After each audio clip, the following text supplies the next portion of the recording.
Hello, everyone, and welcome to Food Integrity Now. I'm Carol Gervais, and I'm the host of the show. And today I have a very special show. I have three guests on today. I have Zen Honeycutt from Moms Across America. I have senior research scientist from MIT, Stephanie Seneff, and I have Dr. Michelle Perro, who is the CEO of GMO Science. She is also a pediatrician, and all three of these ladies are just incredible, and they're all authors. Maybe we can mention their books briefly. Stephanie, do you want to show people what your book is? You had it right there, Toxic Legacy, how the weed killer glyphosate is destroying our health and the environment.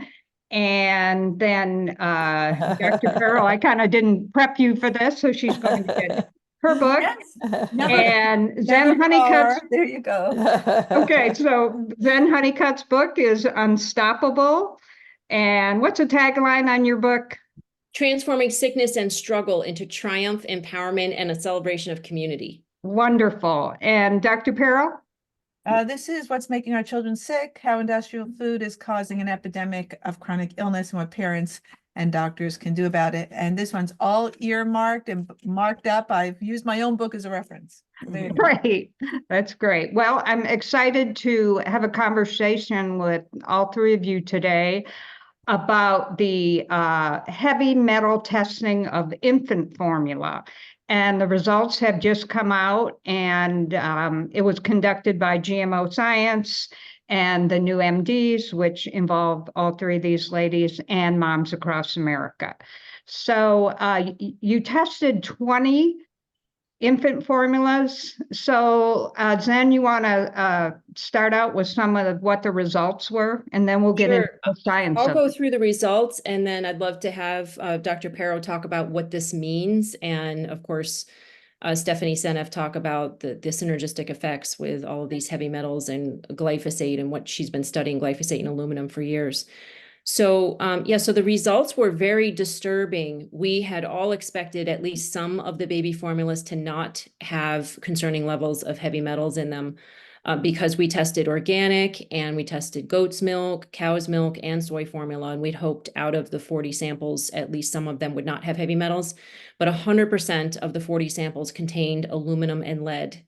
Very concerning. 80% of the samples had lead levels higher than what the EPA allows in drinking water. And 57% of the samples tested positive for arsenic, 55% for mercury, and 35% for cadmium. 6 of the 20 formulas were positive for all 5 toxic metals in both samples. And so that's, really contaminated. And at 41,000 parts per billion, aluminum levels in goat's milk baby formula were 4,000 to 40,000 times higher than other metals in the formulas tested, and exceeded limits by the FDA for maximum safety levels of aluminum for preemie.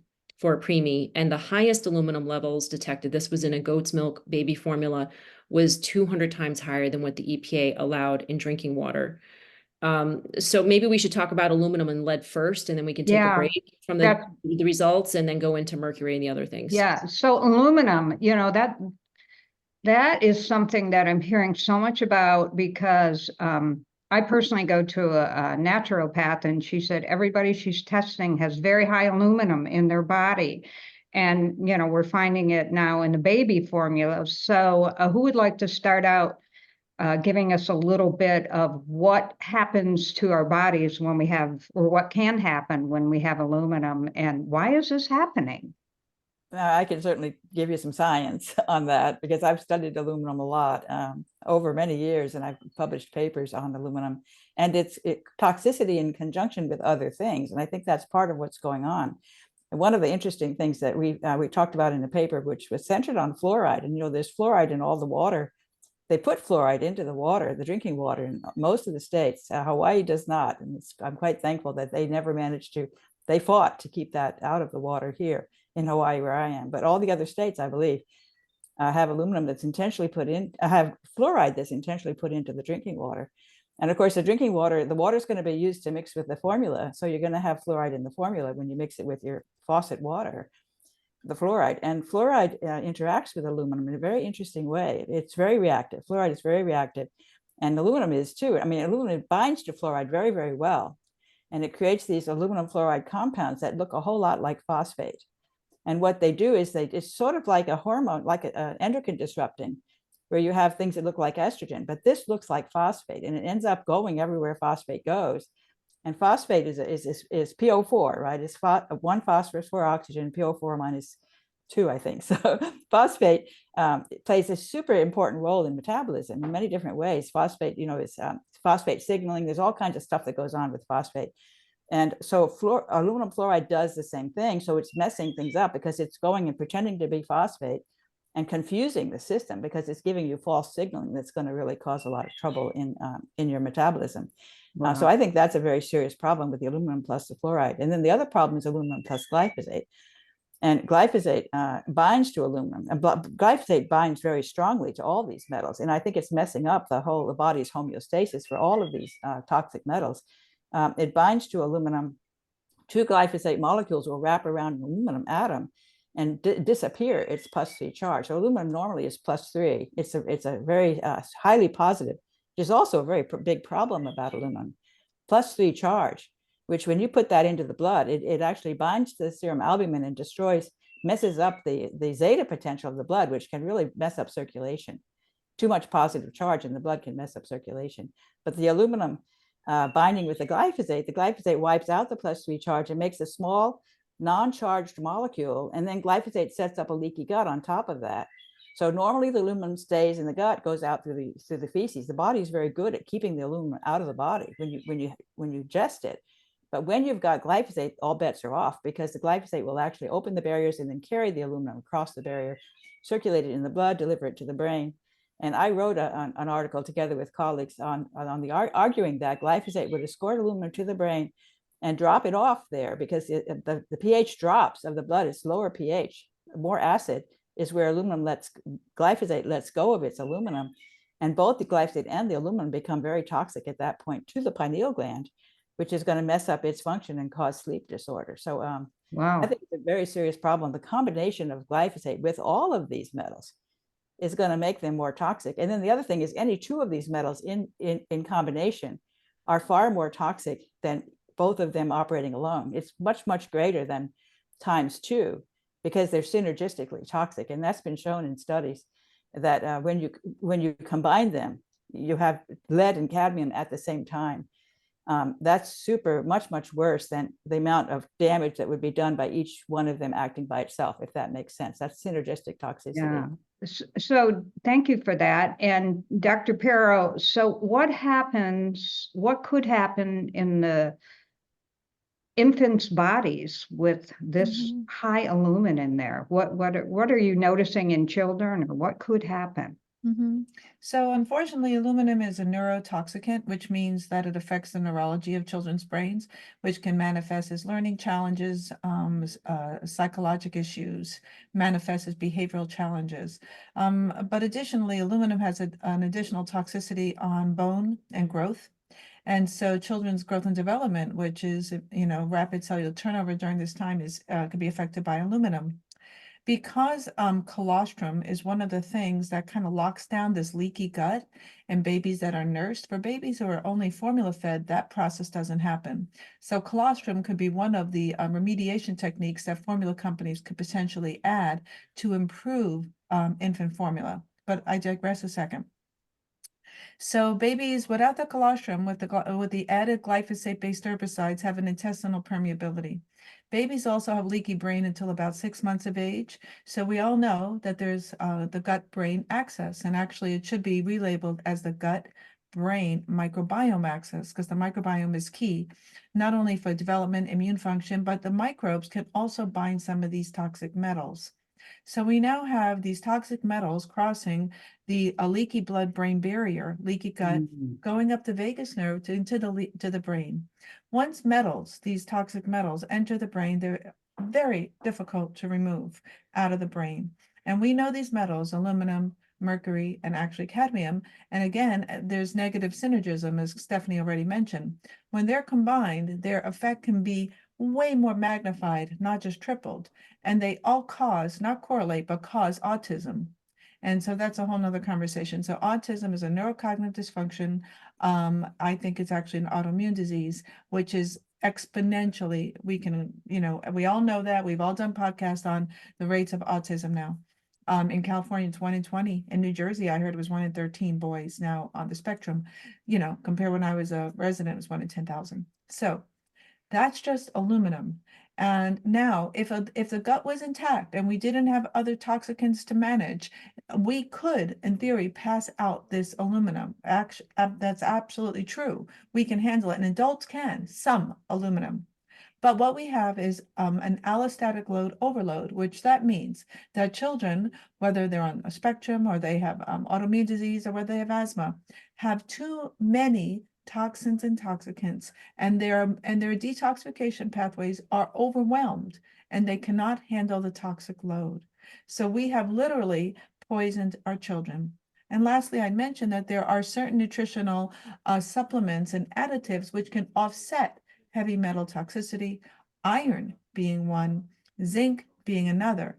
And how much iron and zinc need is very individual. They do put these metals, zinc and iron are metals, but they're healthy metals. Some are healthy, some are toxic. Zinc, magnesium, calcium, those are all good metals, but you want them all in balance. It's all about homeostasis. Zinc is good. Too much zinc can imbalance copper. So you want them in balance. But when we know when those metals are adequate and people are nutritionally robust, we can help offset some of the toxic metal effects. But it still does not justify having the toxic metals in there, even if we can offset them. Right. So how do you think we're getting so much aluminum in products and in our bodies? Where do you think it's coming from?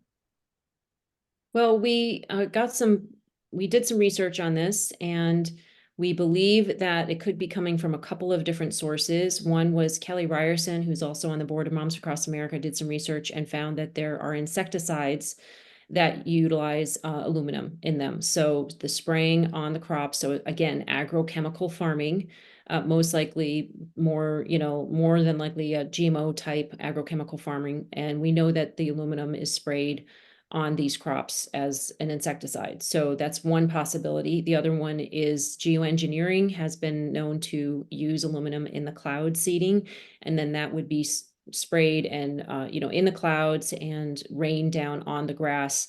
And that could explain why the goat's milk baby formula had 41,000 parts per billion of aluminum in it. They could be eating grass that simply has aluminum on it from the rain and from the cloud seeding.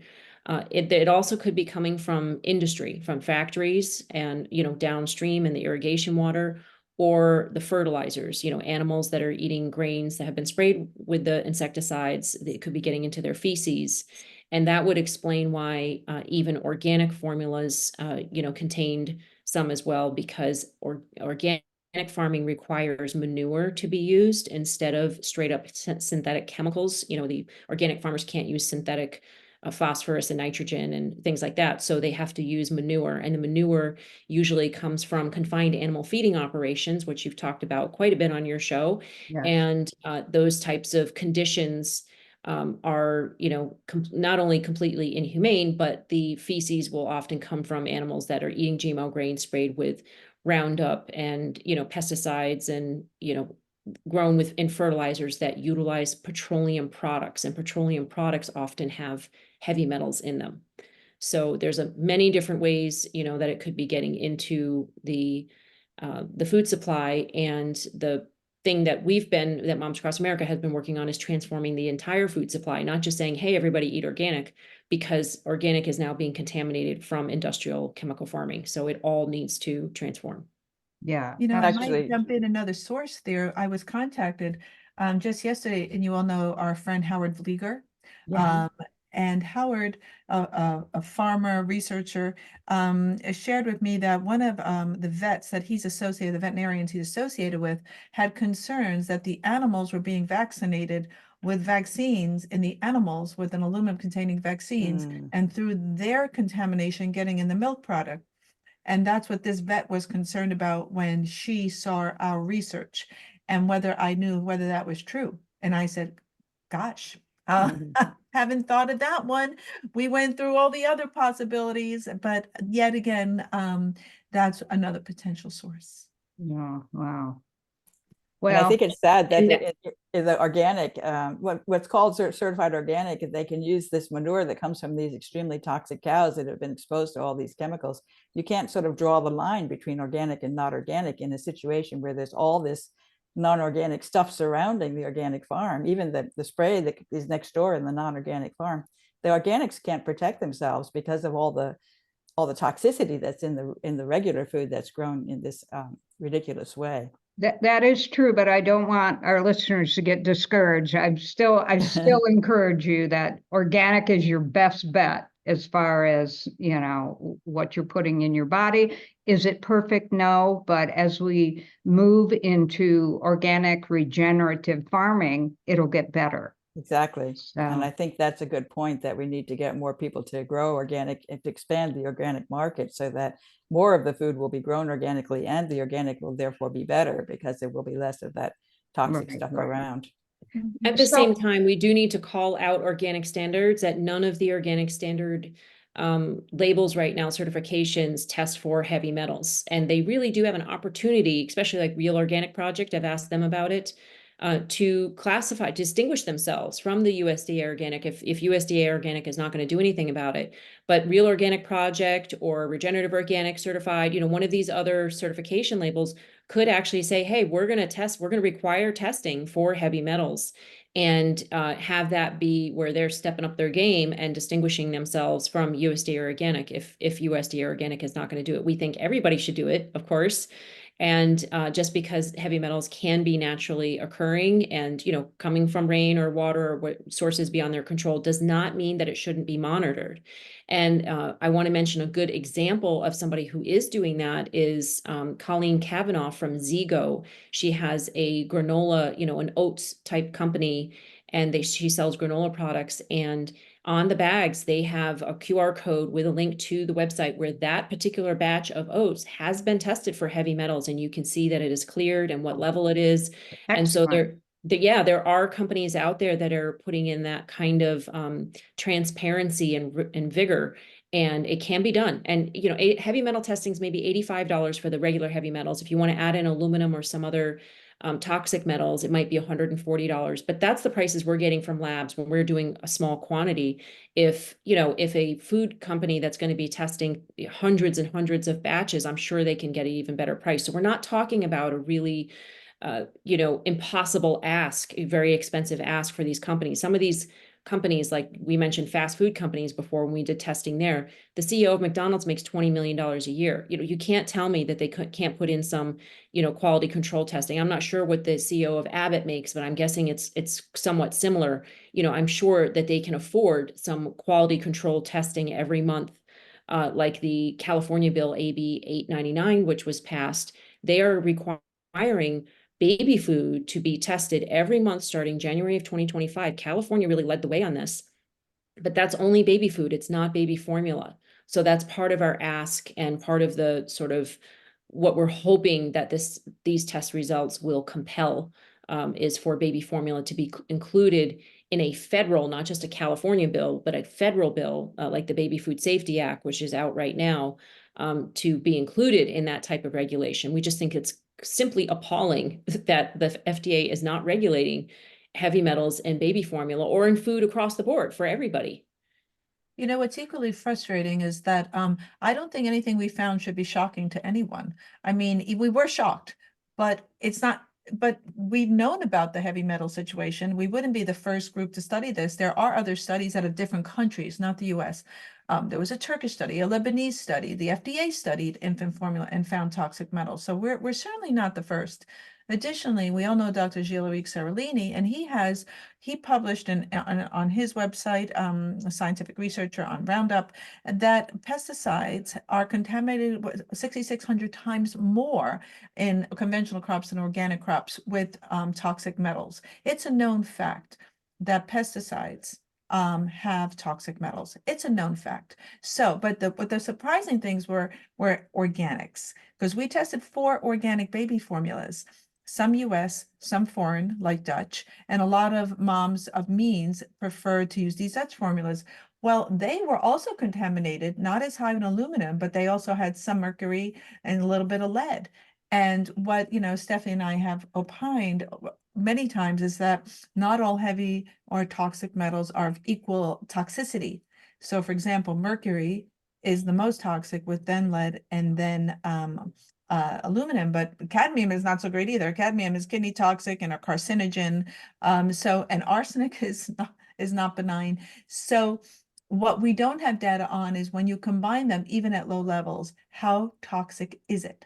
Now we can probably guess the answer, but that's guessing the answer, and that's not data. But of course, we're practicing the precautionary principle when raising babies until we know, avoid. But how are families going to avoid? So we really have to look at remediation of these formulas until formula companies and the FDA can get their acts together and do their job, regulatory action, and protect our most vulnerable. Yeah.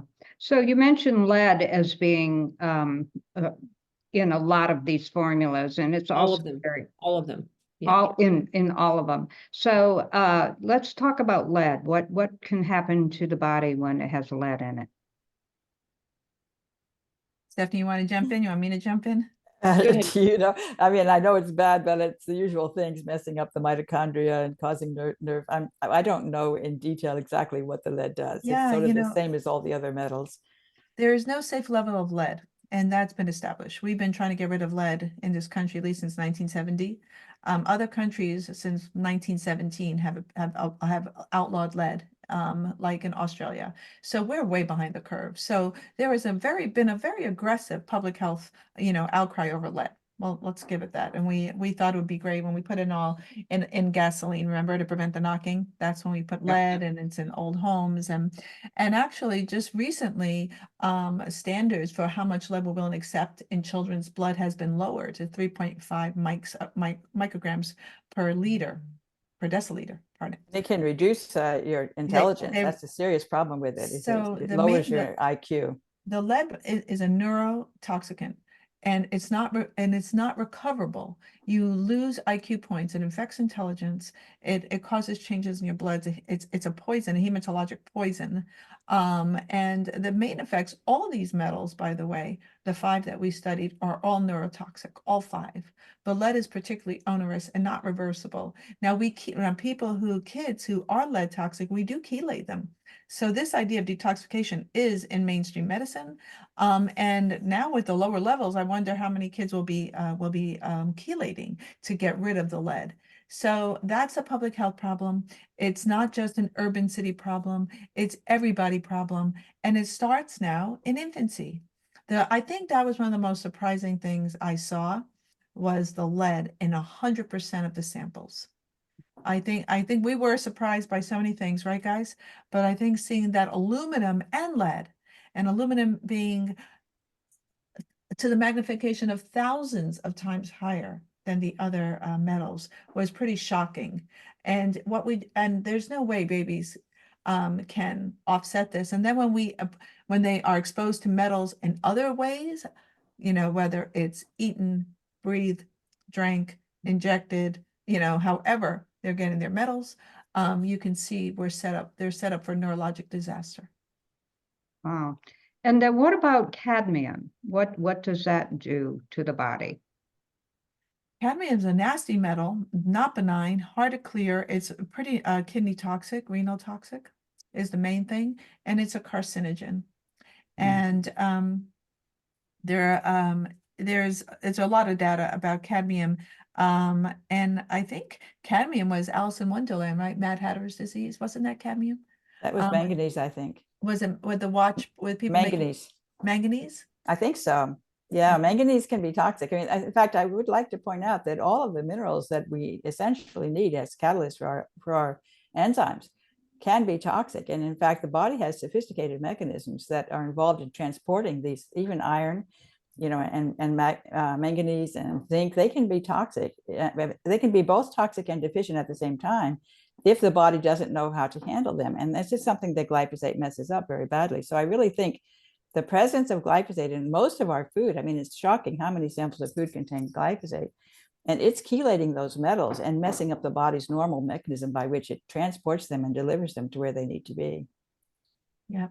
And also cadmium also affects immune system, by the way, kidney immune carcinogens. So they're systemically toxic. Yeah, they affect our neurology because that's a rapidly turning over in babies, right? Their nervous systems are rapidly growing in the first 2 years of life, and particularly those first 6 months. There's massive quick cellular turnover and growth. So it's having a massive impact quickly. And cadmium is also bone and teeth. So, and imagine if you had cadmium bone and teeth and you have aluminum bone and teeth, there's a real hit on growth and development. Wow. Yeah, and I'd like to point out that the cadmium was present in both samples of one infant formula. It looks like it's the Enfamil soy, and those levels were twice as high as what the FDA allows in drinking water. Was that correct? That's the yes, nearly that's right. twice the level allowed in drinking water for cadmium, and that's the Enfamil soy. The Enfamil soy was rated actually the most contaminated, so the least the least optimal formula out of the 20 brands we tested. And keep in mind, there are 50 brands, so this was not all encompassing of all of the baby formulas out there. There's definitely a lot more testing to be done. We're hoping that the FDA does it on a wide scale level, but that is something that the viewers should know. And I mean, you'll have this conversation go the direction you want to, but Michelle should definitely explain her scoring of what she did, how she scored the baby formulas, and I'm sure your viewers will want to know about that, the scoring. Yeah. Before we talk about that, I want to talk about the FDA just for a moment because we're mentioning it and how they're not doing their job. And I know, Zen, you and Kelly Ryerson and two lobbyists, I can't think of their names right now, recently went to Washington, and you spoke with the Commissioner of Human Foods, Jim Jones, Yes. about some of these results. And what did you find out during that meeting? Did he say anything about they were going to consider testing, or what are they doing and what are they not doing? Well, as Michelle mentioned earlier, she found the total toxic diet report that the FDA had done years ago, where they were assessing food, and they did only test four formulas. And what they're not doing right now is regulating heavy metal in infant formulas in any way that is actually effective. And they agreed with us that the infant formula should be included in any type of regulation that's going to be put out there for baby formula. And, that just needs to happen. They agreed that needs to happen. So a week after we met with them and showed them the data, and in fact, we didn't even have all of the data to show them at that point in time. We just talked about it, but they understood that some of these levels were extremely high. We gave them percentages. And then a week after our meeting with them, they were quoted in a CNN article saying that they had requested to Congress that that infant formula be included in the Baby Food Safety Act of 2024, which is a new bill that's out to regulate heavy metals in baby food. So we were very surprised to see that they responded that quickly and actually took action and did something, and we're thrilled about that.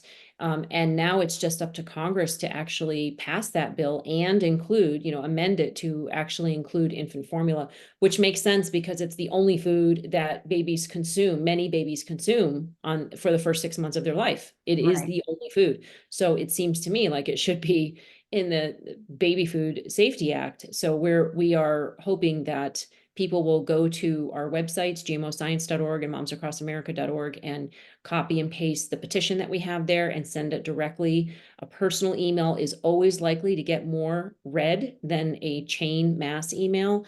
So we really encourage you to copy and paste it, but for the first few sentences, put your own reason why you are emailing your senators and representatives about this. And we hope it's that you care about babies' health and the future of this country. and that you're appalled at this, these findings and want the FDA to have the ability to mandate and regulate heavy metals, and not only in baby food, but in baby formula as well. So it really does matter if they hear from their constituents, and it's much more effective when it's a direct email from your email account. It's much more likely to get read. Yeah, so to our listeners, take the time to do that if that is something that you care about.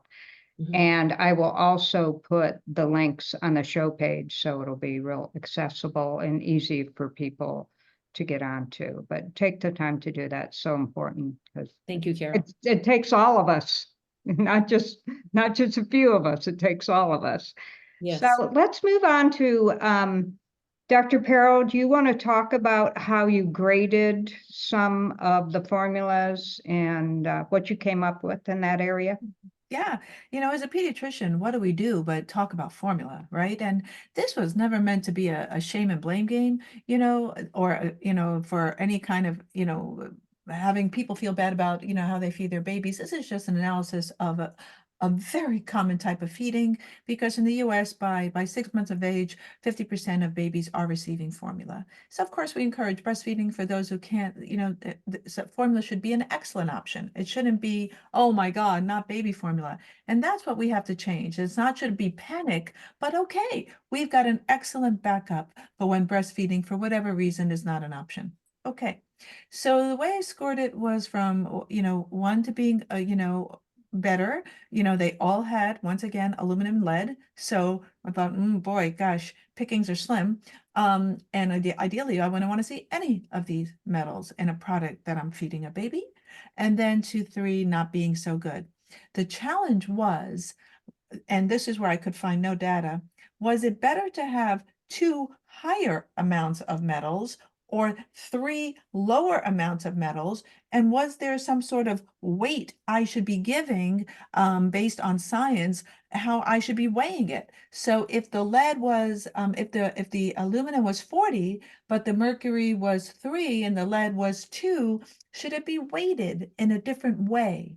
So I searched up and down, left and right. I was putting Zen, and we were looking this way. Don't report our stuff. I'm still looking at this, trying to make heads and tails. Did the best we could with what we knew to create this little scoring system. And quite frankly, the formula I like best, we have a top scoring, was Kirkland ProCare, which is a non-GMO formula produced by Costco. Now, even though Costco makes this Kirkland brand, they farm out to Perrigo Nutritionals. A lot of other companies like Amazon, Target, Walmart, Kroger, Costco, Kirkland use a formula company called Perrigo. There are 4 main formula producers in the US. Globally is a whole nother issue. And so that one scored pretty well, taking into account that they all had lead and aluminum. And then there was a Similac formula that we like, that I like, Similac Sensitive Infant Formula. And interestingly, there was something called Pure Amino. There's these hypoallergenic formulas, and these are formulas that are broken down already. They're called elemental formulas for babies who have digestive issues. And we only tested 2 of these formulas because these are not first choice formulas. These are for specific babies, had overall less toxic metals than the other formulas. So there's something about the process about breaking down the formulas that decrease the toxic metal load. Now, we only sampled 2 formulas. We only had 20 altogether, 40 in total. So, but I did note that, and that was like, that's an interesting finding. So those were our top scoring. The least, I'll just say briefly, so we don't, take a lot of time with this, but the least scoring, as Zen already mentioned, was the Enfamil soy. We test the Enfamil soy. It's called Prosobi, commonly used by pediatricians when babies have dairy sensitivities. They're switched to soy formulas. So that one is commonly prescribed, and Enfamil is also made by Mead Johnson, and it's one that is in a fair number of WIC programs, Women, Infant, Children's, the federally funded formula program across the US. The most common one is Similac, and then followed by Mead Johnson, which makes Enfamil. So there's the soy formulas for sure, did not look good. And that soy formula we tested had the highest amount of cadmium of all the formulas, which is, again, not a good toxic metal. So we try to put that together. We have it on our website, GMO Science. It's on Moms Across America. Parents get a look. I've gotten quite a few emails of parents saying, I'm giving my baby this, or what about that? Or my grandkid is taking this. Oh my gosh. And so I've been answering emails and giving people these references and saying, listen, these are guidelines based on this limited data. And we only looked at 5 metals. There are many more toxic metals that we didn't look at. And we didn't look at accompanying toxicants, the pesticides, the phthalates, perchlorates that are in packaging. So we have to take that into consideration. Could there be better recommendations if we factor in the other concerns? Absolutely. But based on what we did and our knowledge, this is what we have so far. And I also liked Earth's Best, I believe, people, because I do want an organic formula. I don't want to see those glyphosate-based herbicides or any other herbicide in there. And I believe it was, I'm looking at it right now, Earth's Best also checked well. We couldn't recommend like Bub's Organic. It had 4 out of 5 of the metals tested were positive. And so we only tested 4 organics. Carol, if we had $1 million, we would have tested, I think there were over 50 formulas on the market. We would have tested all of them. But with some, funding, restrictions, this is the best we could do at this point. But we certainly invite Congress to check all of them. Please check all of them, and please check our work. And so we should all know in some formula, both samples were close. The 2 sample, the numbers were, and in some they were disparate because they come from different batches. We tested different batches. So where these batches are being made and coming from, and what are the dairy sources as you trace back, could be an interesting CSI assignment for somebody out there. Yeah. And And I think that's important to note that there isn't traceability, though, that the cow's milk is probably coming from thousands of cows from different parts of the country, and we have no idea. And that's very different from the way our great-great-grandparents were raised. They knew the cows probably down the street, and they knew where their beef was coming from, and their dairy was coming from, and their bread was coming from, and their neighbor made the chairs and somebody else made the bowls, and everybody worked together. So it's a very different landscape from what it used to be now, and that makes it much more difficult for traceability and accountability. Yeah, and also I think the alarming part to me is the synergistic effect that we Yes. don't have the results for. We know it's not going to be good, but I mean, there's just we need to clean up this food supply, which is what we're all working on. And again, going back to organic regenerative farming is the way to do it. And if you to our listeners, I know I've talked about this before, see the movie Common Ground. And it's it's eye-opening, and it's also encouraging. So I highly recommend that too. Well, I just think that I have so much gratitude for you, all of you, for doing these testings, because knowledge is power. We have to do better. And to our listeners, I just want to say, please, send an email. This is really important stuff. This is our future generation that we're talking about.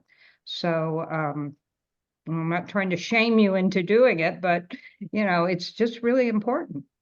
Yeah, and those future generations, they're your children's classmates. If it's not your child, they're your children's classmates, they're your children's sports teammates. We want them to be mentally healthy and to not be aggressive, and to be thinking clearly and living up to their fullest potential. Think about, the people who have made inventions.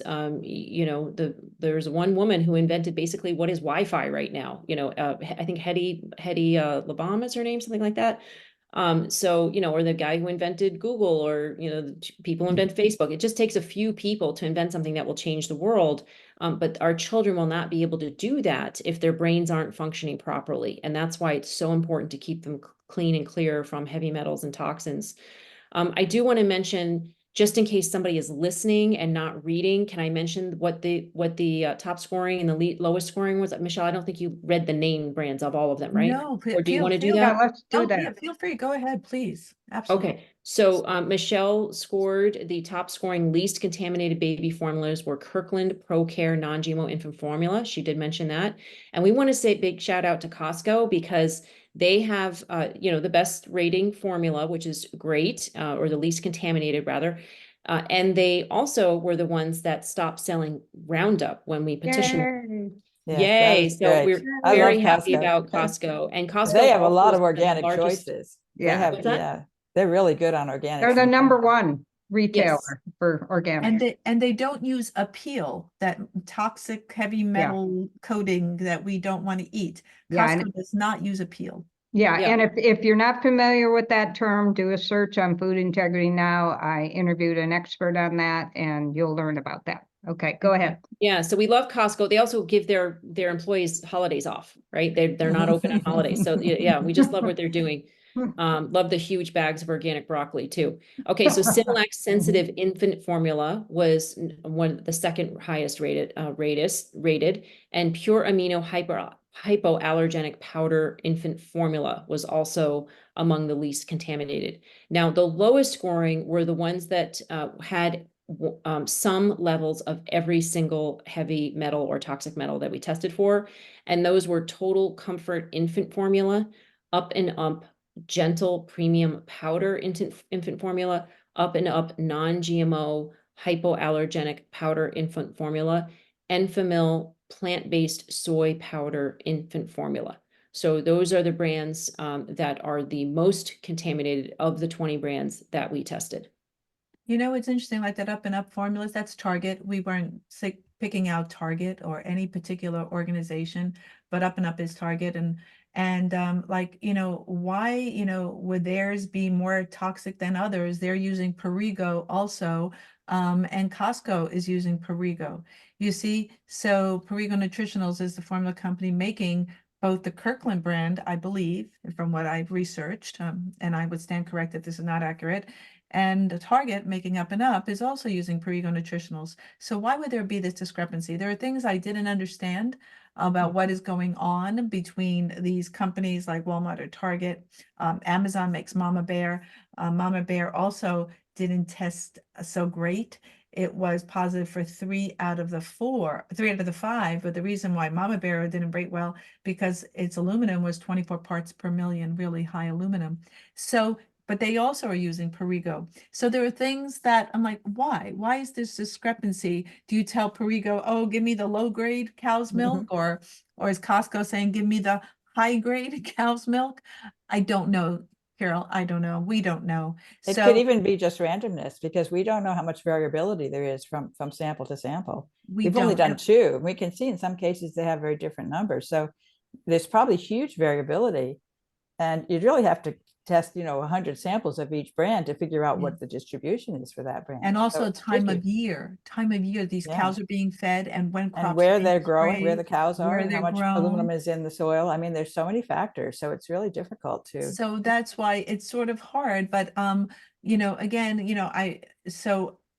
for parents are saying, what do we do? What do we give our kid? And we just do the best we can and what we have, maximize breastfeed when you can, breast milk banks when you can, maximize the best formula choices when you can, make sure that that if there is also breastfeeding, mom's nutrition is optimized. And if the baby is only formula fed, then I am a big fan of adding probiotics. Many formula companies do put in probiotics, but a lot of these probiotics will offset the heavy metals. And I'm actually writing an article about this literally right now, and I'll have it published next week, about how to offset metal toxicity with probiotics, because I was so worried about families, and you could add probiotics to babies' diets. Wow, send me that once that's out and I'll put that out to our listeners. Please do. Yeah, I think That would be because great. parents are probably going scratch, scratch, scratch.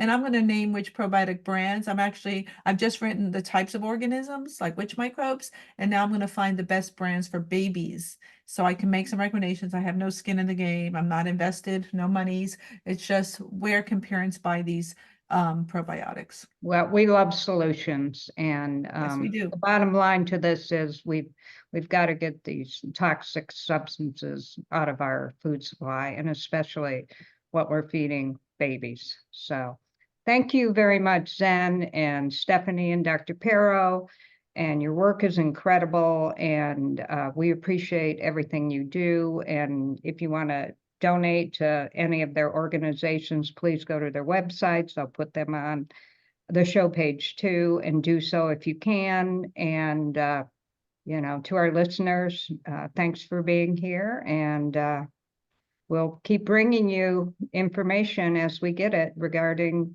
how we can clean up our food supply. Yeah, and everybody sharing this Share. podcast and this information is much more likely to put pressure on our elected officials who work for us, which they can do. They absolutely can regulate formula and baby food for heavy metals, and they can compel the transformation of the food supply. So this absolutely can happen. I see this happening within a year or two. Absolutely. Yeah, I love solutions, and we can do it. Yep. So Thank you, thank Carol. you so much, Great. and thanks to our listeners, and have a great holiday weekend. Thank Thank you. you. Thank Bye. you all. Bye-bye.